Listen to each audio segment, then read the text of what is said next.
you have seen already some of the work that uses the anatomical models to compute electromagnetic fields, and they're very good for that, to get a more realistic picture of what the fields in vivo are and in different tissues.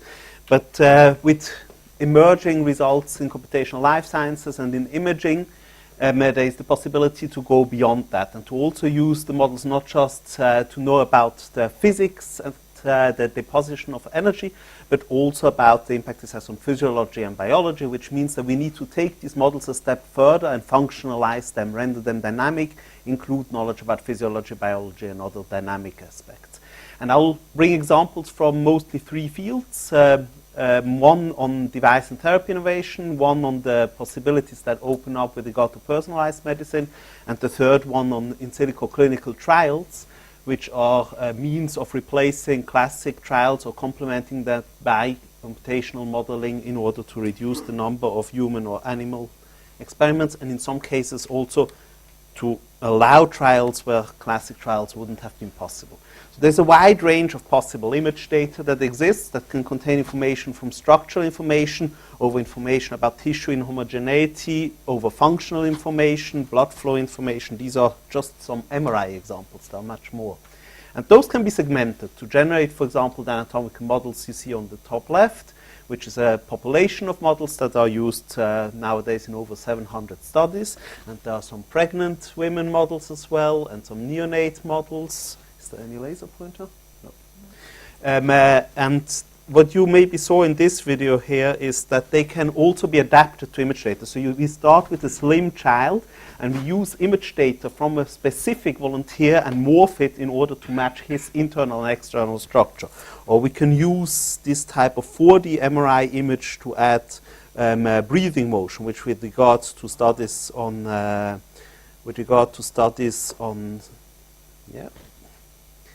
on ionizing radiation was important because the effects happened so quickly, so we had to include the motion in here. And they can be further parameterized in order to achieve better population coverage. So we can let, for example, fat grow and shrink using biomechanical modeling, or we can change the posture. But then comes the aspect of functionalization that I want to talk about. So you can take image data, such as this MR flow velocimetry data, and you can use that as a boundary condition for flow simulation, such as this one here, to get personalized flow condition. In this case, it's the aorta and vena cava that we simulated. And the request was that the FDA wanted to study the possibility of using the magnetohemodynamic effect, so the interaction between an exposing strong magnetic field with the flowing charged particles in the blood as a biomarker for different flow aspects. So you have an MRI magnet, you have the interaction between the flowing particles and the external fields, and that results in the change of the surface potential, which can be picked up, for example, by EEG leads, and which here you see the comparison between measured and simulated signals. So that's what you get when you take the ECG and you subtract the signal in the magnet from the signal that you get without the magnet. And that can be related to flow properties that can this way non-invasively be studied. And then we need to go to multimodal image data. So this is an image-based model that we created with the FDA with high resolution in the head, where we integrated multimodal image data as a source of information about structure. So, for example, there are a lot of thalamic and subthalamic nuclei and functional units of importance to some of the brain work that we're doing that are in this model.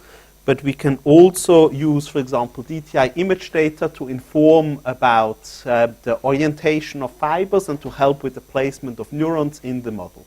So when we have a kind of exposure, such as this transcranial alternating current type of exposure, and we calculate the currents through that, we can realistically place neuronal dynamic models. So here we had some 30,000 pyramidal neurons from the L5 cortical layers, which are relevant with regard to this type of treatment. They are to be believed to be the site of interaction that are integrated. And so instead of just predicting the fields, we can actually relate to the intended biological effect and make predictions about location of stimulation. We can study how that depends on the pulse shape, how this affects timing and latency, which is important with regard to learning, how pulse shape, for example, monopolar versus bipolar, will allow you to get more selective stimulation or even personalized forms of stimulations. And then we can create this type of maps which have aspects about spike timing and other aspects in there, which correlate much better to the induced effects as measured with different means, such as functional MRI, than field alone. So while subthreshold polarization can be well predicted by field information alone, when you go to suprathreshold spiking behavior, you need to include these types of models. And that can then be used, for example, to assess and optimize and personalize stimulation of subthalamic nucleus neurons, contrary to fibers of passage in deep brain stimulation. So this is about the treatment of depression in this case.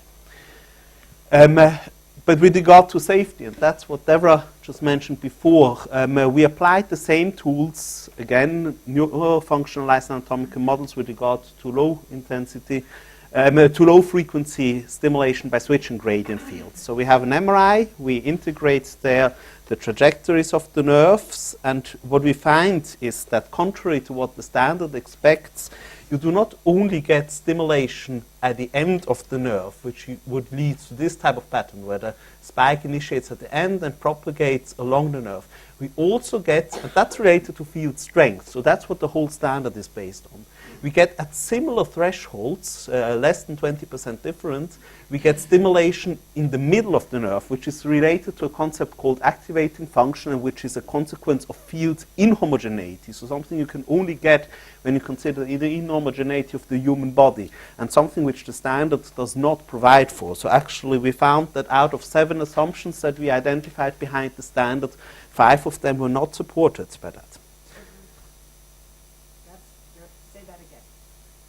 So we found that out of 7 assumptions behind the standard, so which is basically non-focality of exposure, this is aspects such as that field strength is a measure, or the dB/dt, so how quickly your field switches, is a measure for stimulation, that you have dominance of end node stimulation as a mechanism, that you can neglect the thermal effect, that you can take models that have been measured in the lab, despite the fact that the human body is at 37 degrees, and that MRI can, for example, even increase that to above 40 degrees.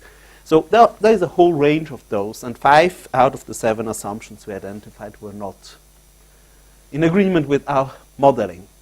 And this is then one of the beneficial applications that you can get out of these functionalized or neurofunctionalized models. So that's work done with our collaborators in Lausanne, where we implanted electrodes in, for example, the sciatic nerve or in the spine, and we selectively stimulated either specific motion pattern or muscles in order to give back locomotion to paraplegics, or in order to have a bidirectional feedback prosthesis. So this is a paralyzed monkey that was recently walking again. These are some of the initial work that we did in rats and mice. And this is a prosthesis that is bidirectional, in that you can steer it through neural signals, and you can give back sensory information that is measured by the prosthesis directly into the system. So you can feel how squishy or how rigid a body is. On the therapeutic side, so these are examples from thermal therapy. We have been working mostly in hyperthermic oncology and RF ablation, or on focused ultrasound ablation, where we develop novel applicators using this type of modeling. We personalize the treatment, so we create personalized models. We predict the effect on tumors and which part of the tumors we can effectively treat. We can create quality assurance devices out of that modeling, so fixation masks. And these are results from a few weeks back in the animal hospital in Zurich. So those are sarcoma patients in animals that get this type of results, where we had, in this case, 97% reduction. This is typical of what we have observed for the first 10 animals that we have now treatment. So that makes an inoperable tumor operable again. And that needs modeling also of the thermal physiology and of thermal regulation in the human body. When you use instead focused ultrasound, you need to take the images to account for the properties of the skull. Then you can, with the device that was manufactured in Israel, you can actually target energy to a very precise location in the brain, and there either do neurosurgery for epilepsy treatment, chronic pain treatment, movement disorders, or you can do reversible blood-brain barrier opening. And when we go further to biology, we can also do these type of models, such as tumor growth models. In these models, we have then looked at different forms of therapy, including hypothermia included in the models.